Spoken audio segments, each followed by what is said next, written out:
All right, here we go. Welcome to Jesse Watters Primetime. I'm Brian Kilmeade. I'll be in for Jesse for, I think, a whole hour. Now this. The revolution's marching through the streets of Washington. Today, the Reverend handed the keys to the Democratic Party over to the socialists. And now he is one of the key figures in American political life. He wanted to be here with us, and I wanted him to have words for us from the state of Vermont, Senator Bernie Sanders. There you go, and the crowd roared. It was the anniversary of the March on Washington, and the socialists have decided to take the torch. Bernie's heading to the fight. Black and white, Latino and Asian, people of all races, religions, and backgrounds must come together now in the fight for justice. The March on Washington and the movement behind it changed the course of American history. And now it is our turn. Let us go forward together. Wow, what emotion. Bernie's not just anointing his revolutionaries, he's picking the heir to the socialist throne. Can you guess who it is? We, the people, demand guaranteed health care for every American as a right and not a privilege. We, the people of the United States of America, demand that one job with no need for overtime should be enough for our most basic needs, which also include rest. Exactly. We won this country. We earned this country. We became #1 in the world by resting and not working overtime. AOC is unleashing her inner MLK on the steps of the National Mall. Aren't you inspired? Is this a preview of AOC's run in 2028? Let us all rest and not work overtime? But let's see. I think she wants to win. They cannot turn us back around. And this November, the first of many tides is coming to respond to every right they are trying to take. It is now our turn to summon that collective genius, to look beyond the limits of this one moment and to see further, to demand more, and to organize toward the future we know is possible.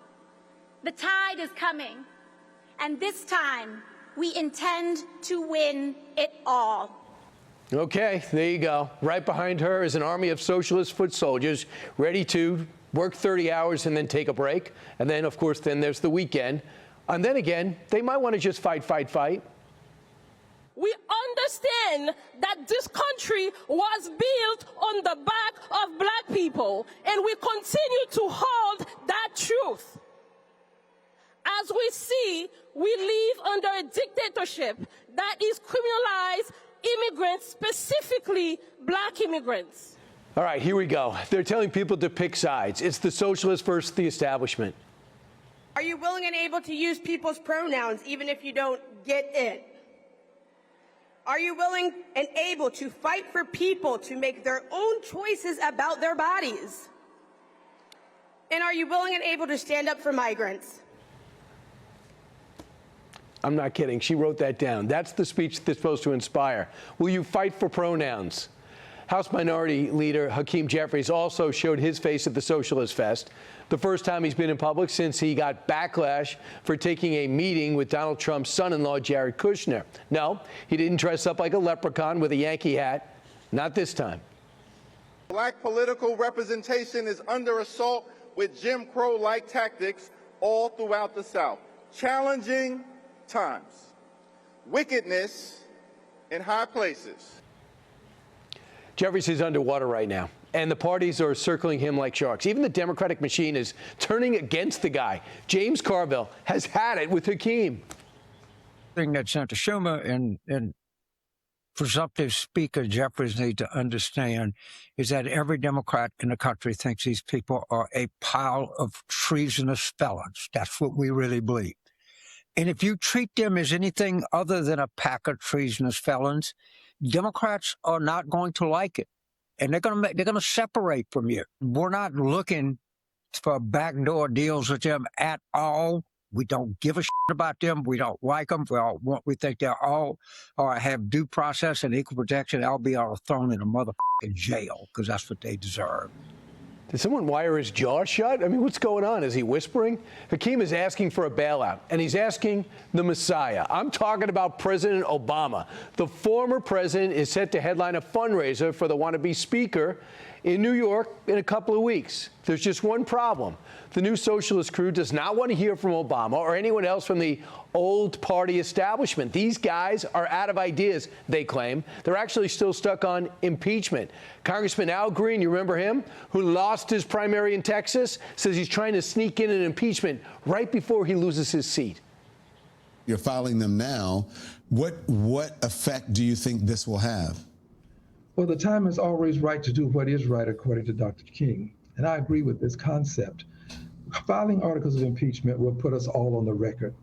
I forgot about Don Lemon.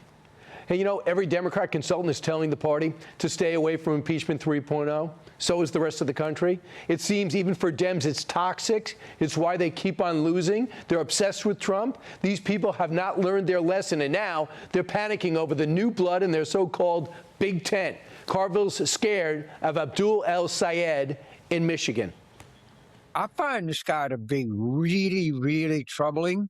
I think he'd do himself some good if he made very clear the specific things that House Republicans said that he disagree with, because I got to tell you, they're making me really, really uncomfortable.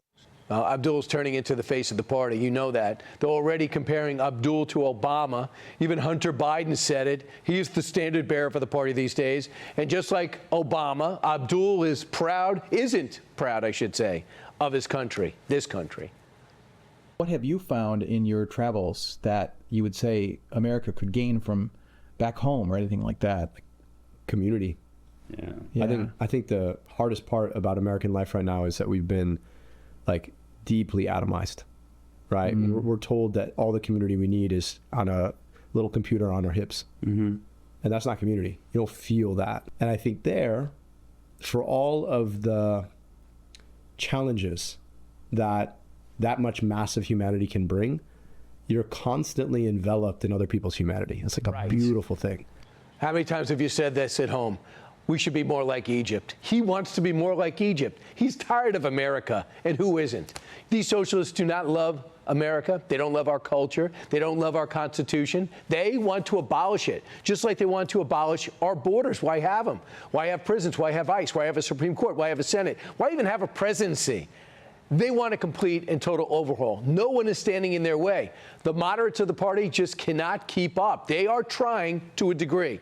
Case in point, Gavin Newsom on the campaign trail, now in South Carolina. The governor of California spent time rallying in Michigan, but the more he comes out, the less voters like him. His polls are dropping like a rock. He is trailing by double digits to Kamala. And she, by the way, is back with a message for the midterms. We are 2 months away from the midterms. Get out and vote. Let's get everyone out to vote. They are cheating. They are trying to cheat. And we have got to turn out in big numbers and be too big to rig. I'll see you out there. Is there any phrase she will not steal from Donald Trump? Too big to rig? Where have you heard that before? Democrats won't even let her campaign with them. They don't want to see her. Her brand is toxic. Be sure to like and subscribe for all the Fox News latest on YouTube, and catch full shows streaming now on Fox One.